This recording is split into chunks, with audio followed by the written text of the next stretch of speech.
abnormal hair loss is alopecia. The three most common types of abnormal hair loss or alopecia are androgenic alopecia, alopecia areata, and postpartum alopecia. Androgenic alopecia is a progressive shrinking or miniaturization of the terminal hair. It affects millions of men and women in the United States. Alopecia areata is the sudden loss in regular or irregular patches. It affects 5 million people in the United States. The immune system actually attacks the hair follicles, and that's what causes the hair to begin to fall out. It'll begin with small bald patches. This can occur in males and females of all ages and races. Postpartum alopecia is the temporary hair loss at the conclusion of pregnancy.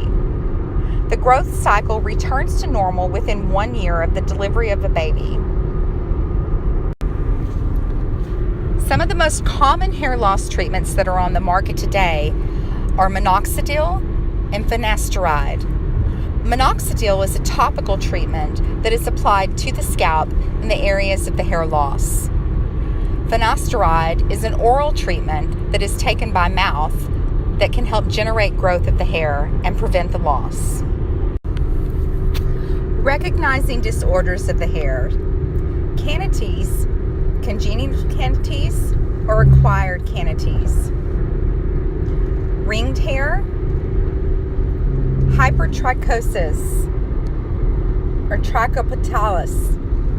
These are going to be some of the key vocabulary terms that you will need to learn and remember in order to be successful on the final exam. Some common parasitic infections of the scalp are scabies, which is the itch mite, or pediculosis capitatis, head lice. Neither of these should be treated in the salon, as they are both highly contagious and require a medicated treatment that should be performed or supervised by a physician or at home. Some common bacterial infections of the skin and the scalp: a furuncle, carbuncle, and folliculitis. Before servicing any client, you're going to want to perform a thorough hair and scalp analysis. You want to first determine the texture of the hair. Is the hair coarse, medium, or fine? Hair density. The definition of hair density is the number of hairs per square inch. If hair has a low density, it'll be very thin. Medium density will just be the average number of hairs per square inch. High density is thick, dense hair. On average, someone will have 2,200 hairs per square inch. Porosity is another important factor to consider when you're giving your hair and scalp analysis. Porosity means the hair's ability to absorb moisture. Low porosity hair will have a very tight cuticle and will not be able to absorb water or products very easily. Average porosity means that the cuticle is slightly looser and the hair will be able to accept products more easily. High porosity hair will be hair that has a very, very high level of porosity and be able to absorb color and conditioners much more easily. However, this hair has typically been chemically processed, making the porosity level very high. Hair that is highly porous will absorb products quicker and faster, but very often the results are unstable and unpredictable. Additionally, hair that is highly porous will not be able to retain the products easily. So although it may absorb quickly, it tends to let it go very fast as well. Elasticity is the hair's ability to stretch without breaking. Normal elasticity is hair that you can easily pull and see some stretch without the hair breaking. Low elasticity means that as you pull the hair, it's going to break very easily. You will want to test the hair for elasticity by grasping the strand of hair between two fingers and pulling on it with some degree of tension. If the hair breaks very easily, you will know that it does not have a high level of elasticity. Now I'm discussing some hair growth patterns. A hair stream is hair that all flows in the same direction.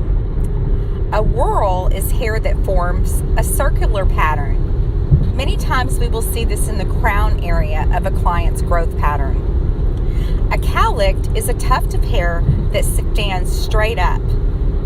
If you cut an area of a client's hair where you will find a cowlick too short, you're going to find it to be quite unmanageable. Another hair condition that is quite common among our clients is dry hair and scalp. Hair that is dry on a dry scalp will appear dull, dry, and just lifeless. You want to avoid frequent shampooing, strong soaps, detergents, or products with a high alcohol content. These products can further aggravate the condition of dry hair and dry scalp. Oily hair and scalp. To best treat the client with oily hair and scalp, you want to use a normalizing shampoo. Encourage this client to eat a well-balanced diet, exercise, shampoo regularly and frequently, and practice good personal hygiene. Before we move on to the next assignment, let's summarize and review what we've learned. Trichology enables the professional cosmetologist to better understand both the physical and microscopic properties of the hair. You must be able to recognize those conditions of the hair and scalp that need treatment. Practicing proper disinfection procedures that are approved by your oversight regulatory agency will prevent the spread of disease. Now I'm going to give you the chapter review questions. If needed, you will want to pause the video so that you can write down these questions in order to complete your assignment. Number 1, name and describe the 5 main structures of the hair root. Number 2, name and describe the 3 layers of the hair. Number 3, describe the process of keratinization. Number 4, what are polypeptide chains? Number 5, list and describe the 3 types of side bonds. Indicate whether they are strong or weak and why. Additionally, list how these side bonds are broken and reformed. Number 6, name and describe the 2 types of melanin responsible for natural hair color. Number 8, name and describe the 2 types of hair and their locations on the body. Number 9, what are the 3 phases of hair growth, the hair growth cycle, and what occurs during each cycle?